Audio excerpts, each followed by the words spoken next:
तो hello guys, आज की इस वाले वीडियो में हम BTTS की एपिसोड 60 को एक्सप्लेन करने वाला हूँ और वीडियो काफी ज़्यादा इंटरेस्टिंग होने वाली है। तो वीडियो को जरूर से लाइक कर देना है और चैनल पर नए और पहली बार आए हो तो चैनल को भी जरूर से सब्सक्राइब कर देना है। और अगर आप सभी ने पिछले वाले वीडियो नहीं देखे हो तो जा करके जरूर से देख लेना है और मैं वीडियो के डिस्क्रिप्शन में भी लिंक दे दूंगा। तो चलिए हम बढ़ते इस वाले वीडियो की तरफ। और जैसा की हमने पिछले एपिसोड में देखा था की यूनसेन को साओयन ने पूरी तरीके से खत्म कर दिया है और वही मास्टर याओ को भी हॉल ऑफ सोल के बंदे पकड़ करके ले गए हैं। और वही मास्टर याओ को हॉल ऑफ सोल के बंदे पकड़ कर ले जाने के बाद में तो वही साओयन पूरी तरीके से सदमे में चला गया होता है। और वही साओयन ये सभी चीजों को देख करके काफी बुरी तरीके से रो रहा होता है। और वही जिसके बाद क्वीन मेडुसा और जिया जा करके साओयन को संभालता है। और वही जिसके बाद साओयन तो पूरी तरीके से शांत तो हो गया था, और वही जिसके बाद साओयन को इन सभी चीजों के सोच करके फिर से गुस्सा आ जाता है। और वही जिसके बाद साओयन कहता है कि ये सभी चीजें मिस्टी क्लाउड सेट की वजह से हुआ है। और वही जिसके बाद साओयन गुस्से में जा करके मिस्टी क्लाउड सेट को पूरी तरीके से तबाह करने के लिए चला जाता है। लेकिन साओयन यूनून की वजह से मिस्टी क्लाउड सेट को तबाह नहीं कर पाता है। और वही साओयन यूनून से काफी ज्यादा प्यार करता है। तो वही साओयन यूनून को कोई भी क्षति पहुंचाना नहीं चाहता है। और वही मिस्टी क्लाउड सेट में क्या हुआ है जो कि कुछ ही दिनों में जो कि गामा साम्राज्य की कोने कोने में फैल चुका है। और वही साओयन के नाम एक बार फिर से गामा साम्राज्य के कोने कोने में फैल चुका था। और वही अब साओयन ही मिस्टी क्लाउड सेट को लीड करने वाला है। और वही अब साओ फैमिली में भी काफी ज्यादा सुधार हो चुका है। और वही हम जिसके बाद साओयन को देखते हैं जो कि एक कमरे में कल्टीवेट कर रहा होता है, क्योंकि साओयन मिस्टी क्लाउड सेट से फाइट करने के बाद बहुत ही ज्यादा जख्मी हो गया था। और वही साओयन इस फाइट की वजह से साओयन की डोकुई भी पूरी तरीके से खत्म हो चुका था। और वही साओयन की सोल पावर भी काफी ज्यादा कमजोर हो गया था। और वही साओयन की इस फाइट में एक हाथ भी फ्रैक्चर हो चुका था। और वही साओयन की चोट को ठीक होने में वह मुश्किल से आधे महीने से ज्यादा का समय लगा। और वही साओयन को पूरी तरीके से ठीक होने में और भी ज्यादा समय लग सकता है। और वही मास्टर याओ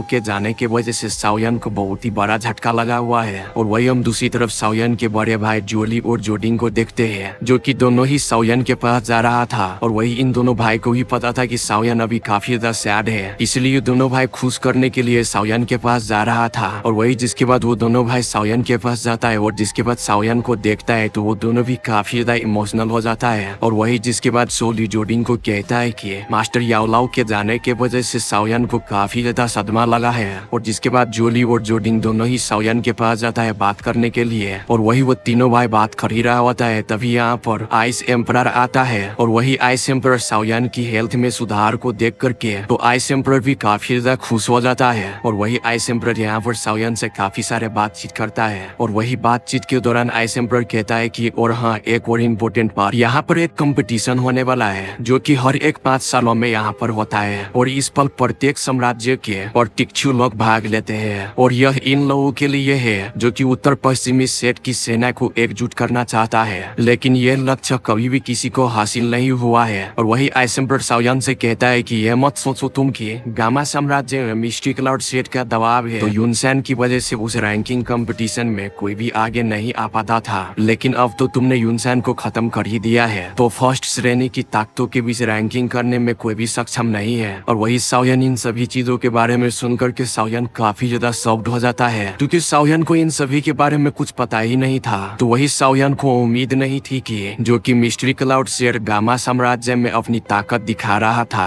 और वही आइस एम्परर अपने आप में ही काफी ज्यादा गुस्सा हो गया था। और वही जिसके बाद आइस एम्परर साओयन से कहता है कि आज की मिस्ट्री क्लाउड सेट में सभ्य संप्रदाय का अभाव है। और वही जिसके बाद साओयन आइस एम्परर की आंखों को देख करके समझ जाता है कि चाहे वो अपनी सेट को सुरक्षा करना हो या अपने फादर और मास्टर याओ की ठिकाने का पता लगाना हो, इन सभी चीजों के लिए साओयन को बहुत ही ज्यादा पावरफुल होना होगा। और वही साओयन के पास 2 भाई भी है जो कि उसके लिए संप्रदाय की देखभाल कर सकता है। और वही अब साओयन इन सभी मामले से अब पीछे नहीं हटता है। और वही जिसके बाद साओयन आइस एम्परर से कहता है कि मैं पूरी तरीके से रिकवर होने के बाद कृपया आप अध्यक्ष फामा और कई बड़े परिवार को कुलपतियों के संपर्क में आने में मेरी मदद करे। और वही जिसके बाद साओयन कहता है कि अब गामा साम्राज्य को पूरी तरीके से बदलने का समय आ चुका है। और वही जिसके बाद साओयन अब एक कमरे में जाकर के पूरी तरीके से रिकवर होने के लिए कल्टीवेट करने के लिए बैठ जाता है। और वही अब सभी को साओयन की अगले कदम का इंतजार है। और वही हम दूसरी तरफ शाही परिवार की जिया जिंगेटियन को देखते हैं जो कि सोच रहा था कि जब मिस्ट्री क्लाउड सेट को यूनसेन लीड कर रहा था तो यूनसेन ने शाही परिवार पर हमला बोलने के लिए भी तैयार हो गया था, लेकिन अब तो यूनसेन को साओयन ने मार दिया है, तो अब मिस्ट्री क्लाउड सेट को साओयन ही लीड करने वाला है। तो वही जिया जिंगेटियन को ऐसा लग रहा था कि अब साओयान भी न शाही परिवार पर हमला कर दे, और वही यह भी सोच रहा था कि शाही परिवार दोजुन से लड़ने के लिए साओयान की ताकत का सामना नहीं कर सकता, क्योंकि वास्तव में साओयान के साथ दोजुन मेडुसा है और मुझे ताकतवर बनाए रहने के लिए मुझे साओयान पर निर्भर रहना होगा। और कुछ ही वर्षों में पूरे इजिमो साम्राज्य पर शासन किया और उसकी उपस्थिति देखने के लिए इजिमो साम्राज्य पर बहुत सारी जासूसों को भेज देता है देखने के लिए। और वही भले ही शाही परिवार ने कई जासूसों को इजिमो शहर पर जासूसी करने के लिए भेजा है, लेकिन इन सभी को इजिमो साम्राज्य पर जाने से पहले पॉइजन सेट से बचना होगा। और वही पॉइजन सेट भी बहुत ही ज्यादा पावरफुल सेट है, और वही पॉइजन सेट को पॉइजन लेडी लीड करता है। और यह सही बात है फामा जिया जिंगेटियन को घेरा होता है। और वही हम जिसके बाद साओयान को देखते हैं, जो कि एक बंद कमरे में, जो कि बिना सीक्वेंस छोड़े लगातार कल्टीवेट करके अपने चोटों को ठीक कर रहा होता है। और क्योंकि साओयान इस बार बहुत ही ज्यादा घायल हो गया था, तो इसीलिए साओयान को पूरी तरीके से रिकवर होने में काफी समय लगता है। और वही साओयान लेवल 6 का एल्केमिस्ट भी है, तो वही साओयान के शरीर में कई सारे विशेषताएं हैं। तो वही साओयान आसपास की एनर्जी को एब्जॉर्ब करने के बाद साओयान अपने अंगूठी से लेवल 5 की कायाकल्प पिल्स को बाहर निकाल लेता है। और जिसके बाद साओयान उस पिल्स को खा लेता है, और खाने के बाद में साओयान के आसपास बहुत सारे एनर्जी फ्लो होने लग जाता है। और वही जिसके बाद साओयान फिर से अपनी रिंग से क्रिम्सन लिक्विड की बोतल को बाहर निकाल लेता है। और वही जिसके बाद साओयान क्रिम्सन लिक्विड को अपने फ्रैक्चर हुई हाथ पर लगा लेता है। और वही जिसके बाद साओयान के हाथ बहुत ही फास्ट तरीके से रिकवर होने लग जाता है। और वही इन सभी चीजों को यूज करने के बाद साओयान पूरी तरीके से रिकवर हो जाता है। और वही जिसके बाद साओयान मास्टर याओलाओ के बारे में सोचने लग जाता है। और वही साओयान कहता है कि मास्टर आप चिंता मत करो, मैं जितनी जल्दी हो सके उतनी जल्दी मैं अपनी पावर को बढ़ाने की कोशिश करूंगा। और वही जिसके बाद साओयान की नजर मास्टर याओलाओ की रिंग पर जाता है, और वही साओयान भी मास्टर याओलाओ के रिंग में बिना किसी दिक्कत के प्रवेश कर सकता है। और वही इस रिंग में अंदर छिपी हुई जगह जाहिर तौर पर मास्टर याओलाओ ने अपने पूरे जीवन काल में छिपाई है। और वही मास्टर याओलाओ की इस रिंग में कई नुस्खे और फाइटिंग स्किल्स और कई सारे पिल्स और अजीब चीजें हैं जो कि मास्टर याओलाओ ने छिपाई है। और वही ये मास्टर याओलाओ की अंगूठी पूरी तरीके से एक खजाना है, जिनमें कि अपने आप में ही कई सारे विशेषताएं हैं। और वही जिसके बाद साओयान को याद आता है मास्टर याओलाओ ने साओली के लिए लाइफ डिवोरिंग पिल को बना लिया है, हालांकि इस पिल्स का अभाव बहुत ही ज्यादा पावरफुल है। और वही साओयान मास्टर याओलाओ के द्वारा छोड़ी गई लाइफ डिवोरिंग पिल को देख करके साओयान थोड़ा सा खुश हो जाता है। और वही लाइफ डिवोरिंग पिल को कैसे बनाया जाता है, जो कि मास्टर याओलाओ ने उस स्क्रोल को भी छोड़ दिया था। और वही साओयान अब पूरी तरीके से रिकवर हो चुका है, तो साओयान अपने कमरे से बाहर निकलता है। और वही कमरे के बाहर शाही परिवार की राजकुमारी मिस याओए को देखते हैं, जो कि साओयान की सुधार हुई हेल्थ को देखने के लिए आया था। और वही जिसके बाद मिस याओए साओयान के पास आता है और साओयान से पूछता है कि तुम्हारे अभी की हेल्थ कैसा है। और वही जिस पर साओयान कहता है कि मैं पूरी तरीके से ठीक हो चुका हूँ और अभी मैं पहले से बेहतर फील कर रहा हूँ। आप बताओ राजकुमारी याओए, अभी शाही परिवार में क्या कुछ चल रहा है। और वही जिसके बाद मिस याओए और साओयान इन सभी चीजों के बारे में बातचीत करने लग जाता है। और वही बातचीत करने के बाद मिस याओए यहाँ पर आने का मकसद के बारे में बताता है। और वही मिस याओए साओयान से कहता है कि अब तो तुमने मिस्ट्री क्लाउड सेट को खत्म कर दिया है, तो इसीलिए तुम ही अब मिस्ट्री क्लाउड सेट को भी लीड करने वाले हो। और वही मिस याओए साओयान से कहता है कि शाही परिवार आपसे पूरी तरीके से समर्थन करने के लिए तैयार है। और पहले जब यूनसेन था तो शाही परिवार पर मिस्ट्री क्लाउड हमला करना चाहता था, तो वही साओयान मिस याओए का कहने का मतलब समझ जाता है। और वही जिसके बाद साओयान राजकुमारी याओए से कहता है कि जब तक शाही परिवार मेरे रास्ते में हस्तक्षेप नहीं करेंगे, तब तक मैं शाही परिवार को भी हस्तक्षेप करने की कोशिश नहीं करूंगा, और आप पूरी तरीके से निश्चिंत हो जाइए। और वही ये सभी बातें सुनकर के राजकुमारी याओए साओयान को यहाँ पर शुक्रिया अदा करके चला जाता है। और वही जिसके बाद यहाँ पर नालान आता है, और वही पर नालान को देख करके साओयान काफी ज्यादा गुस्सा हो जाता है, लेकिन साओयान फिर भी अपने गुस्से को कंट्रोल करके और तभी नालान से पूछता है कि आखिर तुम यहाँ पर करने क्या आई हो। और वही जिसके बाद नालान साओयान से कहता है कि मेरे मास्टर यूनुन आपसे आखिरी बार मिलना चाहता है, और जिसके बाद मेरे मास्टर तुमसे कभी नहीं मिलेंगे, अगर तुम चाहोगे भी तब भी मेरे मास्टर आपसे नहीं मिलेंगे। और वही साओयान इन सभी बातों को सुनकर के थोड़ा सा इमोशनल हो जाता है, और जिसके बाद साओयान नालान के साथ जाने के लिए तैयार हो जाता है। और वही जिसके बाद रास्ते में नालान साओयान को बताता है कि जो कुछ भी मिस्ट्री क्लाउड और तुम्हारे फैमिली में हुआ, यह सब कुछ मेरे वजह से हुआ है, और इन सभी में सारी की सारी गलती मेरी ही है। अगर मैं 6 साल पहले शादी को ना तोड़ी होती तो ये सब कुछ यहाँ पर नहीं हुआ होता।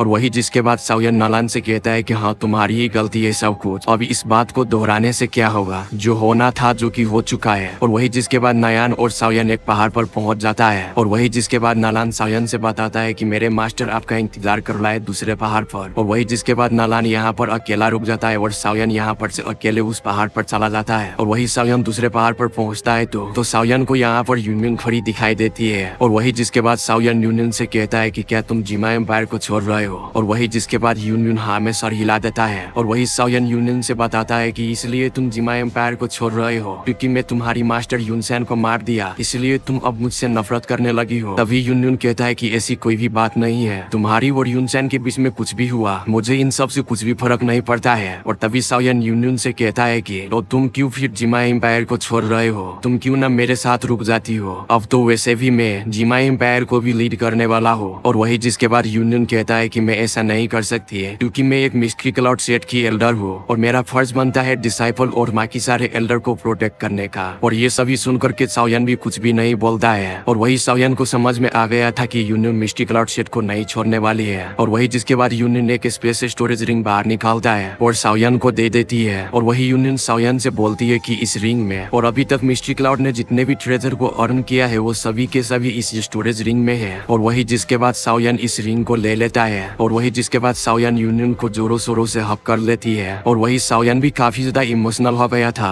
और वही जिसके बाद यूनियन भी सायन को हक कर लेती है। और वही सायन यूनियन से कहता है कि मैंने तुमसे कभी नफरत नहीं की है। और वही जिसके बाद सायन यूनियन को किस कर लेता है। और वही दूसरी तरफ नालान इन दोनों को ही देख रहा होता है। और वही नालान इन दोनों को ऐसा करते हुए देख तो नालान को काफी ज्यादा जलन फील हो रही होती है। और वही जिसके बाद नालान यहाँ पर से मुड़ करके यूनलैंड जोन की तरफ चला जाता है। और वही जिसके बाद सायन और यूनियन इसी पहाड़ पर एक गुफा में 3 दिनों के लिए रहता है। और वही इन 3 दिनों तक सायन और यूनियन इस गुफा में क्या करता है जो कि आप लोग समझ जाना क्योंकि समझदार लोगों के लिए इशारा ही काफी होता है। और वही मैं थोड़ा सा एक्सप्लेन कर देता हूँ। और वही सायन और यूनियन एक गुफे में था तो वही यूनियन सायन को काफी जोरों से हक कर लेता है। और वही यूनियन की ड्रेस था जो कि काफी ज्यादा सिंपल था। और वही इससे आगे आप लोग समझ जाओ। और वही ऐसे करते करते 3 दिन बीत जाता है। और वही तीसरे दिन जब सायन सो रहा था तो वही यूनियन सायन को बिना जगाए ही चुपचाप यहाँ पर से जाने लगती है। और वही यूनियन यहाँ पर से जाते जाते सायन को मुड़ करके देखती है। और वही यूनियन सायन को छोड़ करके नहीं जाना चाहती थी लेकिन फिर भी यूनियन को सायन को मजबूरी बस छोड़ना पड़ता है। और वही जिसके बाद नालान और यूनियन दोनों ही यहाँ पर से चला जाता है लेकिन सायन यूनियन को यहाँ पर से जाते हुए नहीं रोका। और वही जिसके बाद सायन और यूनियन की मुलाकात यहीं पर खत्म हो जाता है। और वही जिसके बाद सायन कहता है कि मेरी और यूनियन की लव स्टोरी को फिर से देखना चाहते हो तो चैनल को सबसे पहले जाकर के सब्सक्राइब कर लो और वीडियो को लाइक करके कमेंट भी कर देना। और जिसके बाद यूनियन कहता है कि हाँ हम फिर से मिलने वाले किसी दूसरे वाले वीडियो में, तब तक के लिए बाय बाय।